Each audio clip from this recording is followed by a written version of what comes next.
agua se llevó todo a su paso, pero él intentó evitar que su carro también sea arrastrado por la corriente. Sucedió en el Pindal, Loja, y fue parte de los hechos trágicos que dejó este invierno devastador.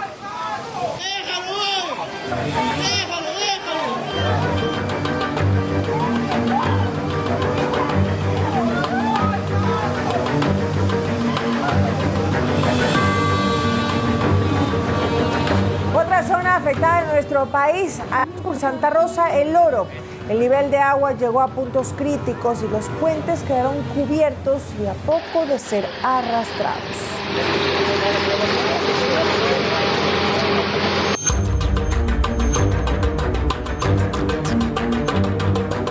En Durán también hubo momentos críticos. Algunos barrios se inundaron con agua. Poco o nada se pudo hacer.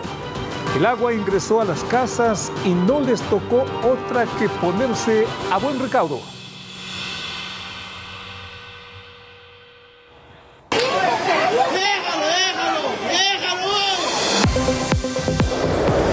México ante una ola de violencia sin precedentes tras la muerte del líder del cártel de Jalisco Nueva Generación. Desplegó cerca de 10,000 militares para garantizar la seguridad. Nuevos beneficiarios del programa Miti Miti recibieron su casa propia. El gobierno espera que más de 200,000 familias adquieran su primera vivienda. Ley que obliga a los gobiernos locales a destinar 70% a inversión entró en vigencia. Y ya se presentó la primera demanda de inconstitucionalidad. En Quito, agentes antinarcóticos decomisaron más de 60 kilos de marihuana destinados para el consumo interno.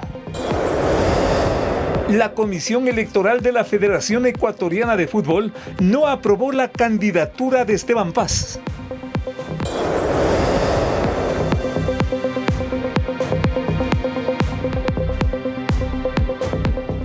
Amigos, buenas noches. El invierno devastador ocasiona destrucción a su paso y puso en riesgo muchas vidas en varias zonas del país. Existen autos arrastrados por la corriente y ríos desbordados. Tenemos una cobertura completa de la situación invernal. Edison Saavedra nos tiene un reporte para conocer lo que sucede en el país y más adelante tendremos un informe especial desde Nueva York. Pero antes de entrar en detalles, veamos lo que pasó en Loja, Guayas y El Oro. Apenas iniciada la semana y las emergencias por el fuerte temporal ya dejan secuelas en varias provincias del país. Desde las primeras horas de este lunes, fuertes lluvias provocaron inundaciones en varios cantones. Por ejemplo, en la provincia de El Oro, las fuertes precipitaciones causaron el desbordamiento del río del cantón Santa Rosa. Fue tanta la creciente del cauce que el puente vehicular está a punto de colapsar. Debido al desbordamiento, así lucía un tramo de la vía E25. En Santa Rosa se reportan 4 familias damnificadas y 4 viviendas afectadas.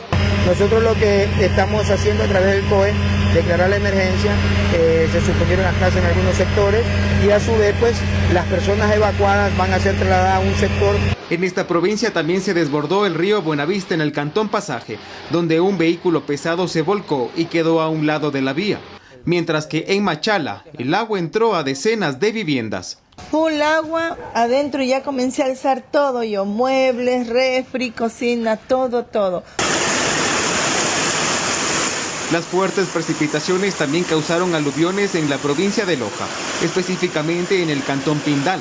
Los mismos moradores lograron grabar cómo un vehículo fue arrastrado por la corriente de agua, mientras su dueño intenta salvar su patrimonio sin importarle que su vida esté en riesgo.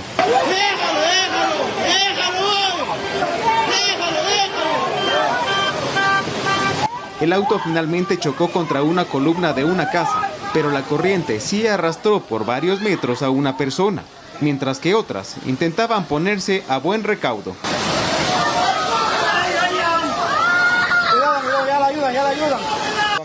Horas después, así lucían varias casas, con el lodo y agua en su interior.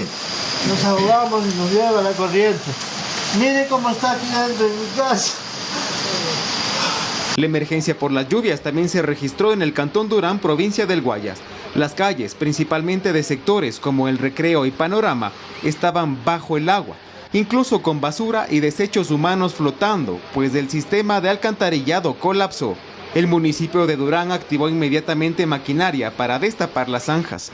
Según el Instituto de Meteorología e Hidrología INAMI, las intensas lluvias se presentarán hasta el 25 de febrero, con intensidad moderada y fuerte, en provincias como Santo Domingo, Los Ríos, Guayas, El Oro y Loja. Edison Saavedra, Noticias 7.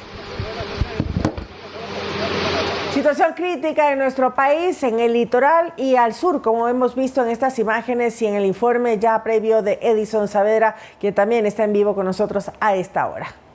Edison, buenas noches. Seguramente tú tienes información actualizada a esta hora para conocimiento del público, por favor. Buenas noches. ¿Cómo estás, Meche? Félix, muy buenas noches. Así es, hacemos contacto. Son las 7 de la noche con 6 minutos en vivo para indicarles que justamente, como ya lo mencionaban ustedes y como ya lo pudimos ver en la nota, existen al menos 55 eventos que se han registrado a lo largo y ancho del país por el temporal. En cuanto ya se tiene al menos 4 provincias que ya han sufrido fuertes impactos. En una de las provincias más afectadas es la provincia del Oro, en donde ya vimos en la nota que se desbordó el río Santa Rosa. Para la mañana de hoy, ya maquinaria del GAD municipal se colocó para quitar los sedimentos y que pueda fluir el agua. Otro río también que se desbordó en la provincia del Oro, pero en el cantón Pasaje, fue el río Buenavista, en donde pues el agua ha ingresado a gran parte de las viviendas. Ya se habla que serían aproximadamente 1.500 personas afectadas desde el viernes hasta este lunes 23 de febrero. Compañeros.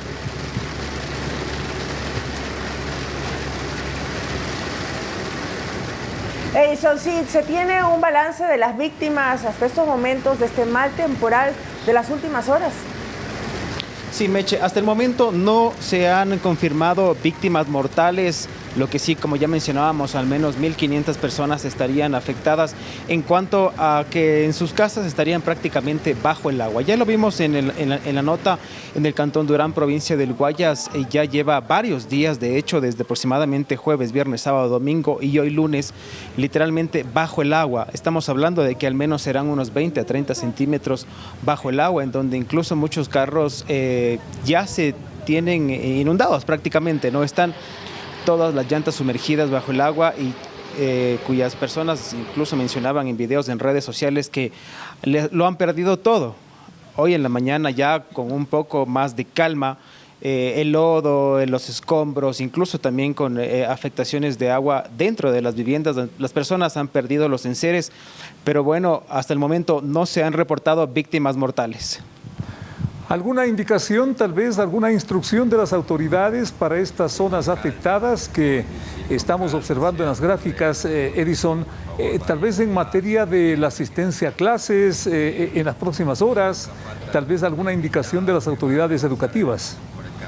No, Félix, de momento no se ha dispuesto de parte del Ministerio de Educación la suspensión de clases. Lo que sí están, por ejemplo, en el caso de Durán, la maquinaria del GAD municipal ya está destapando las alcantarillas, limpiando los sumideros para que pueda correr el agua, y también en el caso de las provincias como El Oro y en Loja, en el cantón Pindal, también ya se están realizando los trabajos de limpieza. De momento ratificamos, no existe pronunciamiento alguno del Ministerio de Educación para que exista una suspensión de clases, pero lo que sí, la Secretaría Nacional de Riesgos está levantando ya la información para brindar kits de primera ayuda a los de más de 1.500 afectados que se estiman, ¿no? Esta es una cifra preliminar.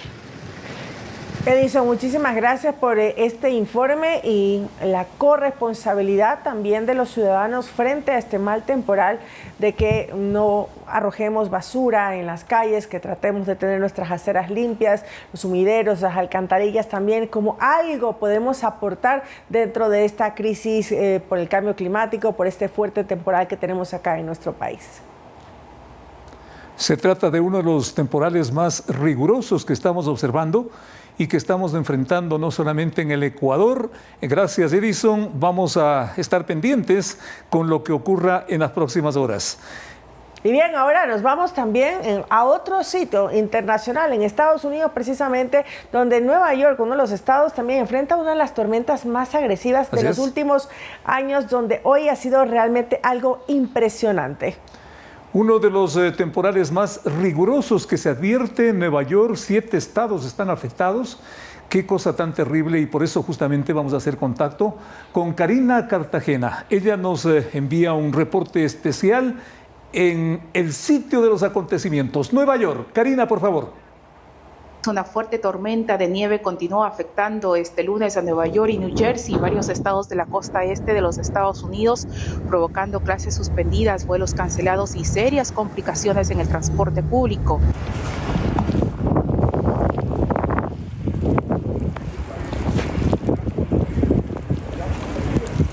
Las autoridades federales, incluido el Departamento de Seguridad Nacional y la Agencia Federal para el Manejo de Emergencias, se mantienen en alerta y coordinando acciones con gobiernos estatales y locales ante la acumulación de nieve que en algunas zonas ya supera los 40 centímetros. El punto más intenso de la tormenta se sintió ayer por la noche, sin embargo, este lunes continúa la caída de nieve acompañada de fuertes vientos, condiciones que según el Servicio Meteorológico Nacional podrían extenderse.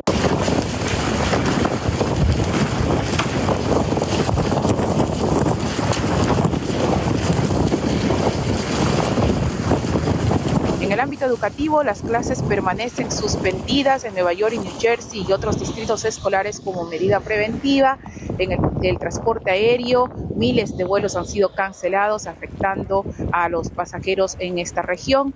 El transporte público también se mantiene con importantes interrupciones. En New Jersey fue suspendido desde ayer, mientras que en Nueva York el sistema opera con retrasos, interrupciones parciales. Refugios de emergencia permanecerán abiertos bajo el código azul. Gracias, Karina Cartagena, desde Nueva York, con esta tormenta importante en Nueva York, en New Jersey y en algunos otros estados también. Vamos a conocer lo que ocurre acá en nuestro país. A propósito, la Dirección General de Aviación Civil informó que este lunes se reportaron varios vuelos suspendidos por el mal tiempo entre Ecuador y Nueva York por esta fuerte tormenta que recorre el país del norte. 3 aerolíneas cancelaron sus traslados por seguridad operacional, 3 vuelos desde Quito y Guayaquil hacia Nueva York y 5 desde esa urbe hacia las 2 ciudades ecuatorianas. Para los siguientes días, los pasajeros deberán consultar el estado de los vuelos con sus aerolíneas y esperar pacientemente las reprogramaciones.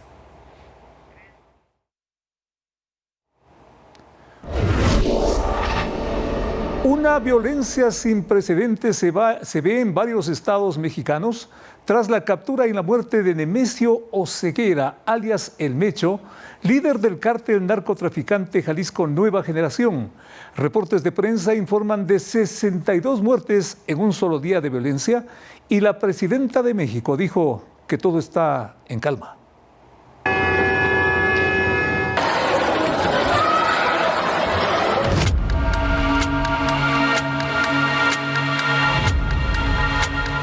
En cuestión de horas, y tras el enfrentamiento que terminó con la captura de alias Mencho, la localidad de Tapalpa, en Jalisco Este, fue como un reguero de pólvora.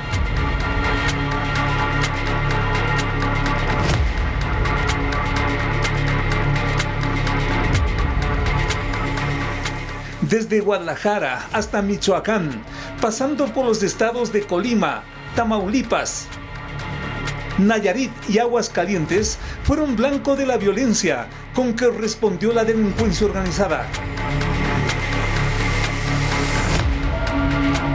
El saldo inmediato estremece. Decenas de carros quemados bloqueando vías, 22 dependencias bancarias y 81 autoservicios atacados. 37 enfrentamientos callejeros, negocios y dependencias públicas cerradas. Los disparos y ataques obligaron al momentáneo cierre del aeropuerto de Guadalajara.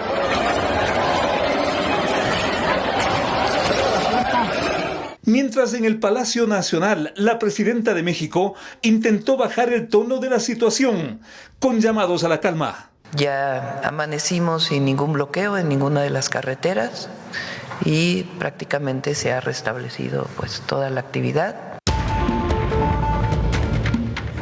El ministro de Defensa relató la operación que terminó con la captura y muerte del tan buscado narcotraficante.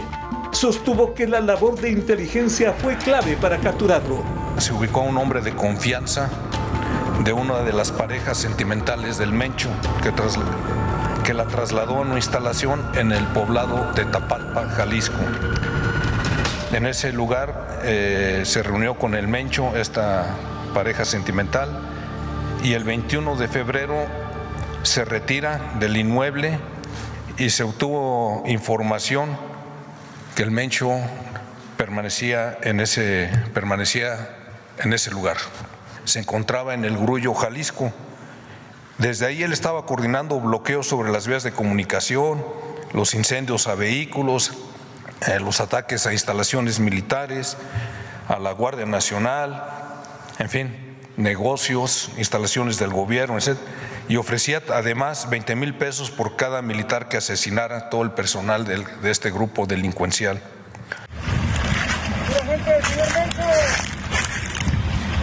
¡Pura gente del señor Mencho! ¡Pura gente del señor Mencho! ¡Pura gente del señor Mencho! ¡Pura gente del señor Mencho! En el enfrentamiento cayeron 8 de los compañeros de Mencho y luego fue liquidado alias Tuli, su lugarteniente, otro peligroso narcotraficante. Reportes periodísticos suman 62 muertes pasadas las primeras 24 horas del operativo en Tapalpa. Y la pesadilla no termina. Félix Narváez, Noticias 7.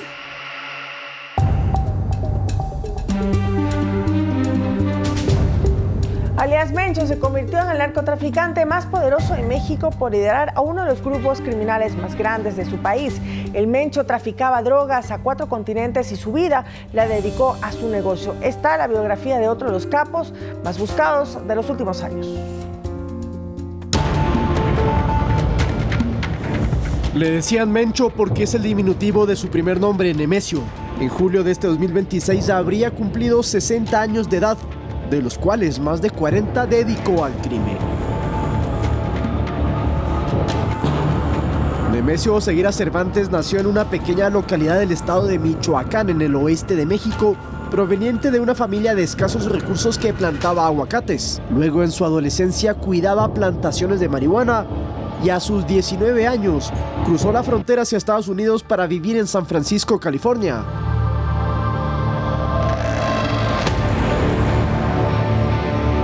Allí vendía drogas y su vida pasó entre arrestos, deportaciones e identidades falsas. En 1992 lo capturaron por tercera vez y pagó 3 años de prisión en una cárcel de Texas. Al salir lo deportaron a su país, donde el Mencho tuvo un breve periodo en la policía local de Jalisco.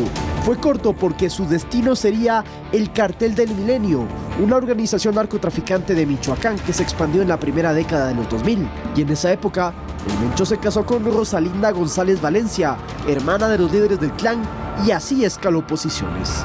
En 2010 hubo un fraccionamiento del cartel y el Mencho lideró una facción que se apodó como los Matacetas, por ser enemigos de la sanguinaria agrupación de sicarios. Durante algunos años fueron aliados del cartel de Sinaloa del Chapo Guzmán hasta su separación en 2013.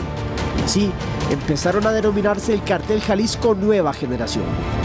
Con la extradición del Chapo a Estados Unidos en 2017, el Mencho se convirtió en el objetivo número 1 para el gobierno mexicano y los Estados Unidos.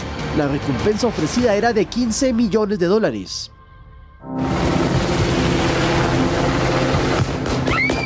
Esto debido a que lideró un cartel que aprovechó la guerra interna entre otras bandas para ocupar espacios dejados de sus rivales, así como para cooptar a la policía, fiscales y alcaldes.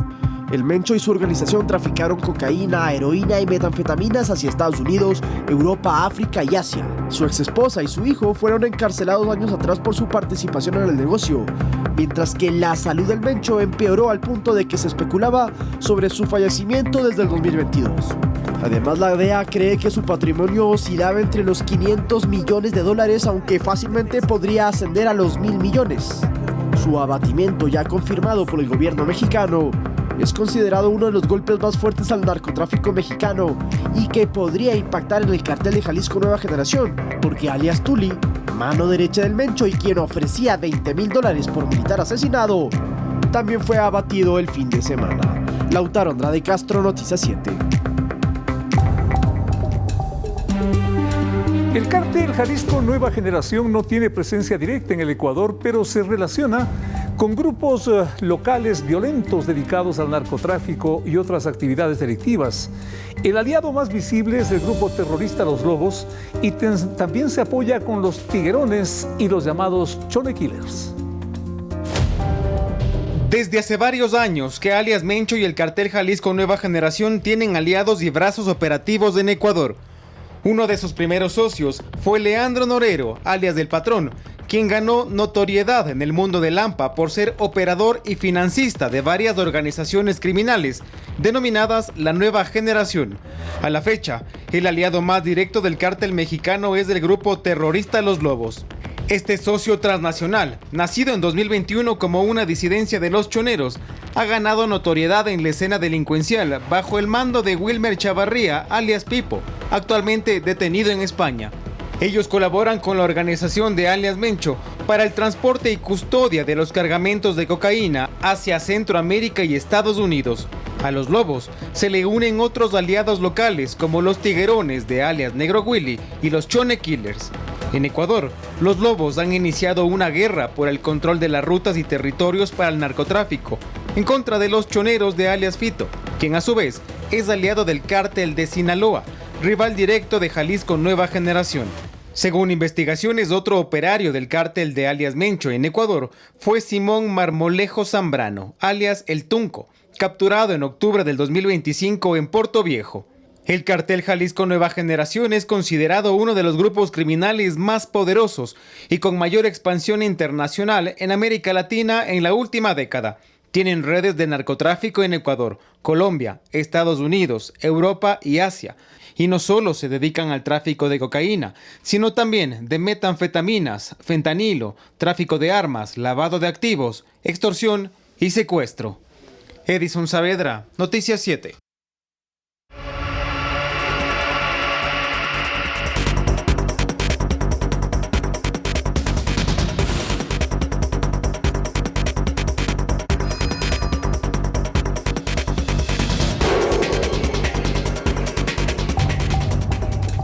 Atención amigos, una noticia de último momento y lamentable porque esta tarde un helicóptero peruano se accidentó donde murieron 15 personas, entre ellos 7 niños.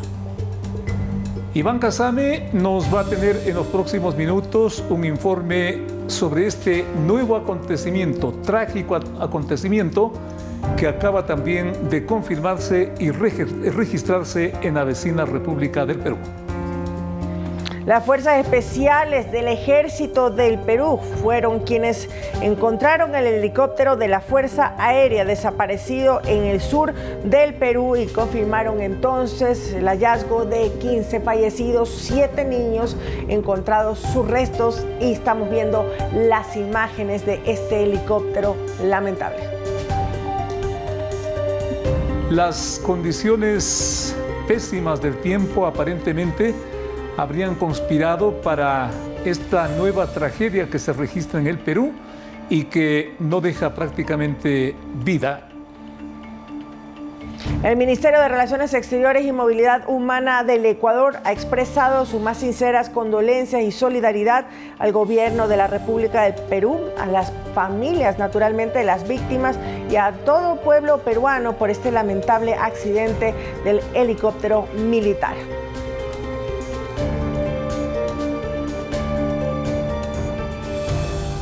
Nuevo acontecimiento y justamente nos contactamos con Iván Casame. Él tiene últimos detalles sobre esta nueva tragedia que, sumado a lo que ya veníamos contando, Iván, buenas noches, tú seguramente nos puedes actualizar los detalles. Adelante, Iván.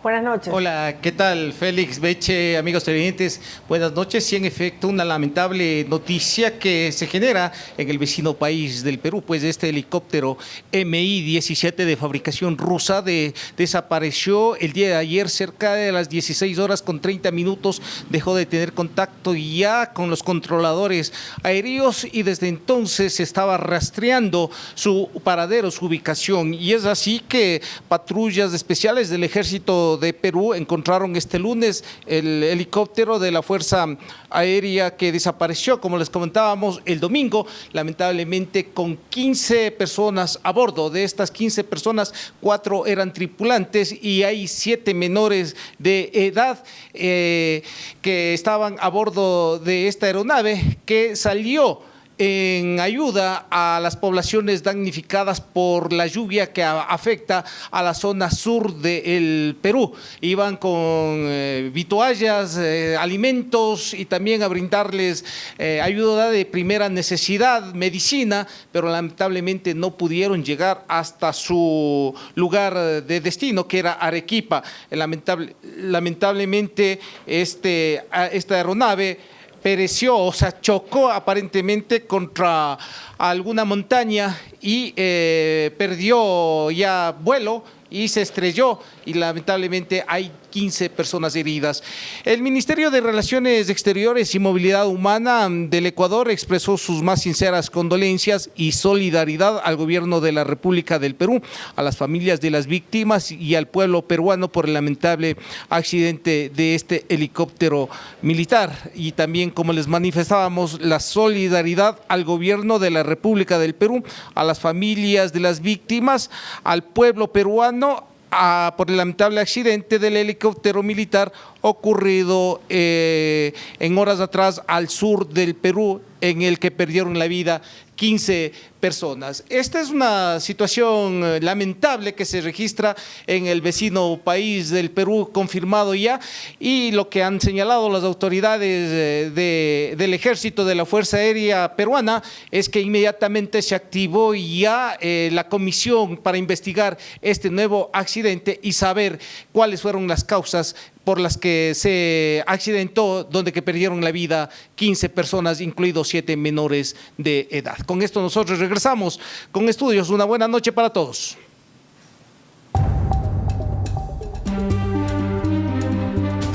Las Fuerzas Armadas ejecutaron varios operativos militares contra la minería ilegal y las economías criminales. Tras las operaciones se reportan campamentos clandestinos destruidos y múltiples decomisos.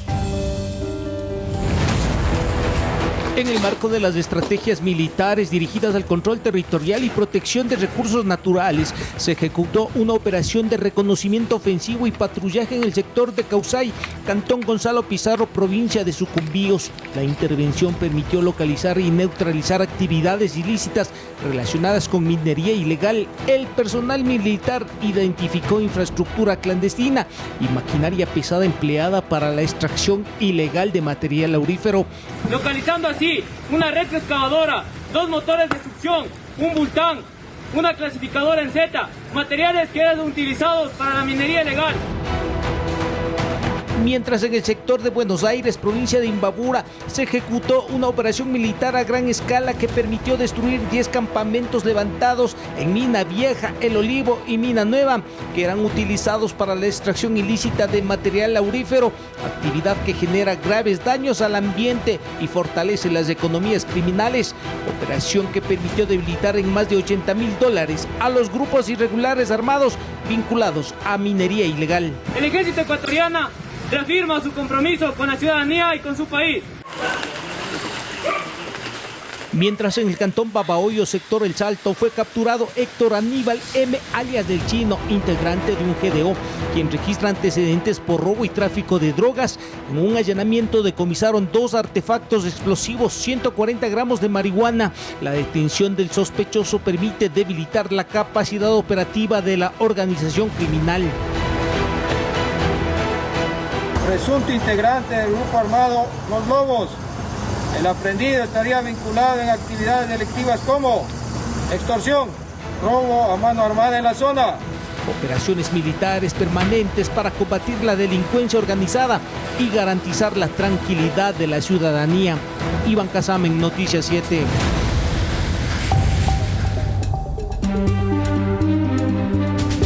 Y no solo eso, operativos policiales ejecutados en las últimas 24 horas en varias provincias del país dejaron drogas, armas, decomisos. En Pichincha fueron detenidos 2 policías en servicio activo, mientras en Esmeraldas se capturó a un posible asesino. El sospechoso, identificado como Simón B., estaría implicado en la muerte violenta de un ciudadano, hecho ocurrido el pasado 29 de noviembre de 2025 en el barrio Portal del Río, provincia de Esmeraldas. Agentes de la DINA, sede en el operativo Cero Impunidad, ubicaron al sujeto en la parroquia Tabiazo del cantón Esmeraldas y lo pusieron a órdenes de la autoridad competente. Sobre el individuo estaba vigente una boleta de captura. Bajo los lineamientos de la estrategia operacional 3D, la Policía Nacional nuevamente se compromete a servir y proteger con firmeza. De Esmeraldas nos trasladamos a la provincia de Manabí. En un barrio del cantón Portoviejo, elementos de la policía realizaron 2 allanamientos luego que fue identificado un domicilio que supuestamente era utilizado como centro de acopio de sustancias sujetas a fiscalización y armas de fuego. Los uniformados encontraron 3 pistolas y cerca de 8 kilos de marihuana, droga aparentemente destinada para el microtráfico. El operativo dejó 2 personas detenidas. Esto se dio en el sector del Florón, que es uno de los sectores que se encuentra priorizado por parte de la Policía Nacional acá en el cantón Portoviejo, en razón de existir una incidencia criminal elevada y convertirse en un núcleo de letalidad. Mientras en el cantón San Miguel de los Bancos, 2 policías en servicio activo fueron detenidos por su presunta participación en el robo de vehículos. Los uniformados circulaban junto a otro sujeto en una camioneta con reporte de robo. En el procedimiento decomisaron las armas de dotación y uniformes. Los sospechosos cuentan con prisión preventiva. Contundentes justamente con este tipo de ilegalidades. Tenemos que mencionar que en lo que va del año de 43 sumarios administrativos que se han abierto, 43 han sido las destituciones de policías que se han alejado de su trabajo. Finalmente les informamos que actividades de inteligencia permitieron identificar e intervenir un inmueble ubicado en el sector El Cambio, provincia del Oro, que sería utilizado por presuntos integrantes del grupo delictivo Los Lobos para almacenar armas de fuego. En el allanamiento decomisaron un fusil y 2 pistolas. Iván Casamen, Noticias 7. En el norte de Quito, agentes antinarcóticos decomisaron 67 kilos de marihuana, aparentemente destinados para el consumo interno. El alucinógeno era transportado en un vehículo tipo automóvil en varios saquillos tapados con plástico. Este automóvil fue interceptado en el sector de Iñaquito, norte de la capital. Por información entregada a la línea 131, plan de recompensas, los agentes antinarcóticos le siguieron la pista al carro negro y en un operativo de control le pararon la marcha. Y en la revisión al vehículo, en la cajuela encontraron varios bultos que contenían una sustancia vegetal verdosa. Emanaban un olor peculiar. En los patios de la unidad antidrogas, la prueba química dio positivo para 100 planchas de marihuana. La ejecución de este operativo en delito flagrante orientado a la desarticulación de grupos delictivos organizados. El peso del alucinógeno alcanzó los 67 kilos, que según la policía estaba destinado para consumo interno, aparentemente por la forma como estaba empaquetado. El chofer y único ocupante del vehículo se encargaba de abastecer el mercado local. Se logró la aprehensión de este ciudadano, quien no registra antecedentes penales y al parecer se dedicaba a la comercialización de sustancias catalogadas a fiscalización. Como que los clientes se quedaron sin mercadería, el operativo sacó de las calles y plazas miles de dosis. El microtráfico de drogas afecta especialmente a adolescentes y jóvenes, quienes muchas veces caen en garras de la adicción. Lo que nos da aproximadamente la cantidad de 134,000 dosis de droga por un valor aproximado de $52,000. Por la cantidad de marihuana que transportaba, el detenido podría ser procesado por tráfico de drogas a alta escala. Iván Casamen, Noticias 7. En Esmeraldas, un operativo militar intervino un inmueble utilizado por los extorsionadores, mientras en Cuenca hubo un choque múltiple y que dejó un fallecido. Aquí los acontecimientos de inseguridad, un resumen. A esta casa del cantón Quinindé llegaron miembros del ejército ecuatoriano. No se trataba de un inmueble común y corriente. Ahí operaban presuntos extorsionadores. En el lugar, los militares decomisaron una escopeta calibre 16, una alimentadora calibre 9 milímetros, 6 municiones, 3 armas blancas, un dron RC y un par de botas tipo militar. El operativo registrado en la provincia de Esmeraldas fue posible tras varios trabajos de inteligencia militar. Así terminó una motocicleta tras un múltiple siniestro de tránsito ocurrido en un tramo de la vía Cuenca-Azogues. El accidente también fue protagonizado por un carro y 2 buses urbanos. Los vehículos sin duda registraron múltiples daños. Sin embargo, el triste final fue para el dueño de la moto, quien perdió la vida. Las autoridades de la provincia de La Suay identificaron al hoy occiso como Eduardo Pucci, de 23 años. Así fue el momento en que 158 tortugas gigantes fueron liberadas en la isla Floriana. Este hecho es considerado por los especialistas como un hito, ya que dichas tortugas desaparecieron en el siglo XIX. Esta reinserción fue el resultado de un proyecto encabezado por la Fundación de Conservación Jocotoco, la Fundación Charles Darwin y el Parque Nacional Galápagos. Debieron pasar más de 100 años para que tortugas gigantes de entre 8 y 13 años vuelvan a pisar el suelo de la isla Floriana. Eric Barrera, Noticias 7.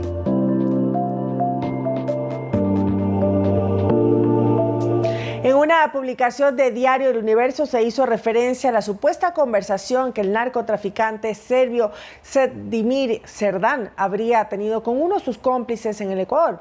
Según el rotativo, el capo habría ordenado que le entreguen un vehículo a Andrés Arauz cuando estaba de candidato a la presidencia en el 2021.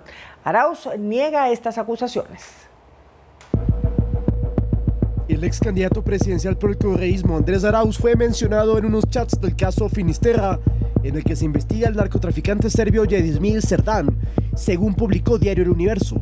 En las conversaciones que el extranjero habría tenido con uno de sus hombres de confianza, alias Odín, se dice que le habrían dado un vehículo a Arauz, así como habrían querido que gane las elecciones del 2021, en las que perdió con Guillermo Lasso. Otro político mencionado es el exministro de gobierno de Lasso, Francisco Jiménez, quien en 2021 era candidato a la asamblea y según el serbio les respondería.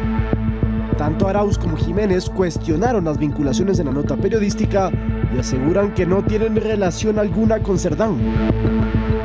Este narcotraficante es el mismo por el que allegados al expresidente de la Judicatura, Mario Godoy, habrían presionado al juez Carlos Serrano para fallar a su favor en una causa por lavado de activos. Lautaro Andrade Castro, Noticias 7. Nuevos beneficiarios del programa Miti Miti recibieron su casa propia, lo cual terminarán de pagar mensualmente como si se tratara de un arriendo. Mediante créditos hipotecarios a bajo interés y con una entrada pequeña, el gobierno espera que más de 200.000 familias puedan adquirir finalmente su vivienda propia. Muchos crecieron viendo a sus padres pagar arriendo y hoy rompen ese ciclo. Nuevas viviendas pertenecientes al programa Miti Miti fueron entregadas en Guayaquil para ciudadanos que accedieron a créditos hipotecarios con el 5% de interés, 5% de entrada y a 25 años plazo. Este día quedará en la memoria de sus familias porque es el resultado de una decisión valiente de apostar por su primera vivienda y de una política pública de nuestro gobierno que acerca el crédito a quienes quieren salir adelante. Las casas son de interés social, algunas con 3 dormitorios y en urbanizaciones nuevas con áreas verdes y espacios compartidos. Estos proyectos inmobiliarios son parte de una buena relación con el sector privado. El número de viviendas colocadas por mes se ha cuatriplicado. Y estamos trabajando también con el Banco del Pacífico y con el BIES, con la banca pública, para que hayan muchos mejores beneficios para los ciudadanos y para que puedan acceder a casa propia. Al menos 20.000 nuevas casas del programa Miti Miti están en construcción. Los beneficiarios expresaron su satisfacción por contar con un lugar físico para sus hogares. Exhorto al público para que aplique este tipo de préstamos de vivienda, que es una tasa muy preferencial y que está accesible para todo público. Bueno, yo estoy muy feliz y agradecida con el señor presidente por este tipo de iniciativa, de programa, donde un sueño que empieza como un sueño se hace realidad. El gobierno señaló que su meta es la entrega de 200.000 soluciones habitacionales y aprovechar que este 2026 es apodado el año de la construcción. Hay otros programas como el Credicasa del BIES, donde se ofrecen créditos a una tasa del 3%. Para acceder a ellos hay que ingresar a las páginas web tanto del Ministerio de Infraestructura como del BIES. Lautaro Andrade Castro, Noticias 7. En otros temas, el Consejo de Administración Legislativa CAL sancionó a 2 asambleístas de la Revolución Ciudadana por mal comportamiento. El primero es Roberto Cuero, quien amenazó por redes sociales a su ex coideario Sergio Peña luego de que este criticara las agresiones que protagonizó junto a su esposa en el 2024 cuando militares detuvieron a su hijo por circular con vidrios polarizados. El segundo es Ronald González por utilizar el megáfono en el pleno de la Asamblea para arremeter contra la bancada contraria.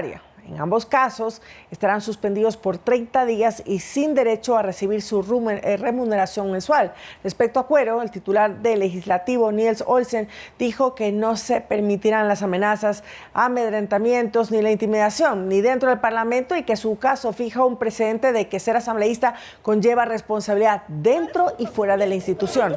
Recordemos un extracto de este video donde se evidencia precisamente esta agresión del asambleísta Roberto Cuero y su esposa, militares que realizaban los controles en las vías. ¡Anda ya a los lugares peligrosos! Ustedes se van a su madre con su procedimiento. Y tú, a mi hijo, no lo vuelvas a tocar a tu madre y graba lo que quieras. Hijo de con tu procedimiento te vas a la ándate al guasmo. ¡Anda ya a los lugares peligrosos! Y párate tieso, pues, cobarde de mierda. A ver, tenga la bondad, haga silencio. ¿Cómo que haga silencio? ¿Qué pasa? ¡Ey! ¿Cómo que haga silencio? A ver, tenga la... Está hablando con la autoridad. Está hablando con la autoridad. ¿Qué autoridad eres tú? Señor, tranquilo. ¿Quién te dijo que eres autoridad? Autoridad, a mí no me ¿qué te pasa? A mí no me empujes. Payaso. ¿Qué pasa? Tú no eres autoridad. Payaso.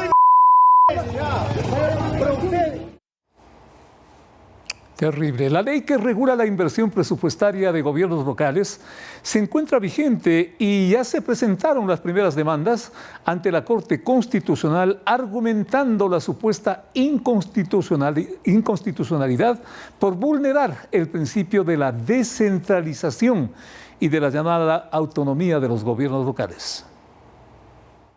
Entre otros puntos claves, la ley ahora en vigencia establece la obligación de los gobiernos locales de asignar el 70% del presupuesto anual para inversión, mantenimiento y reposición de infraestructura, bienes y activos públicos para la prestación de servicios básicos. La normativa obliga a municipios, prefecturas y juntas parroquiales a que presenten un reporte trimestral de gastos. De lo contrario, el gobierno aplicará la reducción económica señalada en la Constitución. En el futuro podría haber disminución de las asignaciones ya establecidas. La ley dispone además que los GAT deben publicar máximo en 15 días después de cada trimestre el indicador de gasto y las medidas adoptadas para cumplir con la regla de distribución de sus recursos. Con esto vamos a tener necesidades reales, gastos programados y objetivos claros. Para este 2026, el control iniciará a partir del 1 de diciembre. En que el cumplimiento de los municipios, prefecturas y juntas parroquiales debe llegar al 65% desde el próximo 1 de junio. Aquí nosotros no hemos venido a prohibirle la inversión en educación, ni en salud, ni en programas sociales a nadie. Nosotros lo que decimos es que si quieren invertir, inviertan de manera eficiente. 70% en obra pública, en inversión y 30% en gastos de roles de pago y funcionarios. La AME Nacional, los alcaldes y alcaldesas del país, estamos aquí para poder tender nuestra mano y levantar al país juntos. Con la vigencia de esta ley en el registro oficial, desde el pasado sábado, algunos municipios y prefecturas ya anticipan que demandarán la inconstitucionalidad de esta norma, al sostener que la misma atenta contra el principio constitucional de la descentralización y autonomía de los GAD. Javier Ceballos, Noticias 7. En Ecuador aún no está vigente la propuesta del gobierno nacional de redistribuir las 40 horas de la jornada laboral según un consenso previo entre empleadores y trabajadores. Para el exministro del Trabajo, Patricio Donoso, esta medida no es atentatoria a los derechos laborales y no habría motivos para que un empleado se oponga, pues no implica cargos extra ni fines de semana. En una entrevista con Noticias 7 brindó un ejemplo de cómo funcionaría la medida, que sigue bajo análisis y que será abordada en el Consejo Nacional de Empleo. Es evidente, no escapa a nadie que no quiera ver las cosas, que quiera ver las cosas, porque hay algunos que no quieren ver, que los días lunes los restaurantes están vacíos y los empleados están ahí sin saber qué hacer, en tanto que los viernes hay tal cantidad de clientes que no se dan abasto para atender a los comensales y a los clientes. Entonces, yo cuando ministro de Trabajo propuse que se dividiese inteligentemente, repito, viendo a la cámara, inteligentemente esas 40 horas, de tal manera que los viernes trabajen más horas sin sobrepasar a lo largo de la semana de las 40 horas semanales que por ley se debe tener.